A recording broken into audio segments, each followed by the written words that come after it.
आज हम आपको ऐसी खबर बताने वाले हैं जिसे सुनकर एक बार आपके पैरों तले जमीन खिसक जाएगी।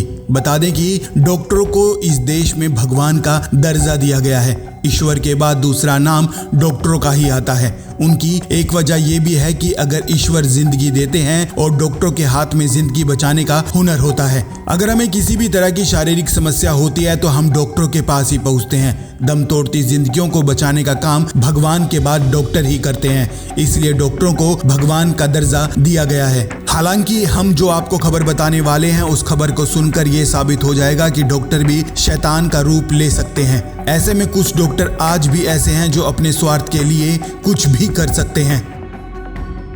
बता दें कि डॉक्टरों का पेशा यूं तो बहुत ही जिम्मेदारी का काम होता है, लेकिन कुछ डॉक्टर इसका गलत फायदा उठा लेते हैं। आज ऐसे ही एक डॉक्टर की सच्चाई हम अपने दर्शकों को बताने जा रहे हैं, जिसे सुनकर आप भी अपना सिर पकड़कर बैठ जाएंगे। दरअसल ये घटना पड़ोसी देश चीन के मैटरनिटी हॉस्पिटल की है, जहां पर बेहद अजीब मामला सामने आया है। साउथ चाइना मॉर्निंग पोस्ट की रिपोर्ट के मुताबिक ये सर्जन महिलाओं के अंग चुराने का काम करता था। बता दें कि ये डॉक्टर महिलाओं की डिलीवरी कराता था और इस दौरान वो बच्चों के जन्म के बाद महिलाओं के शरीर से निकलने वाले प्लेसेंटा को चुरा लेता था और उसे एक कूड़े वाली पन्नी में छिपा कर रख देता था। उसे सीसीटीवी में जब ऐसा करते हुए देखा गया तो स्टाफ के पैरों तले जमीन खिसक गई।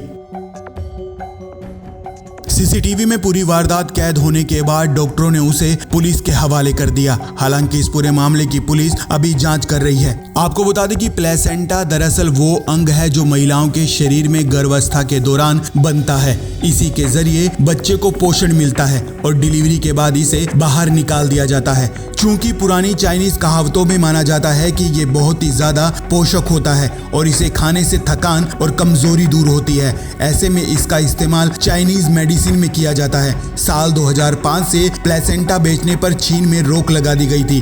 ये सिर्फ उसी महिला को दिया जाता है जो बच्चे को जन्म दे रही हो। हालांकि ब्लैक मार्केट में आज भी इसे करीब 30,000 रुपए किलो बेचा जाता है और डॉक्टर भी लगातार यही कार्य कर रहा था।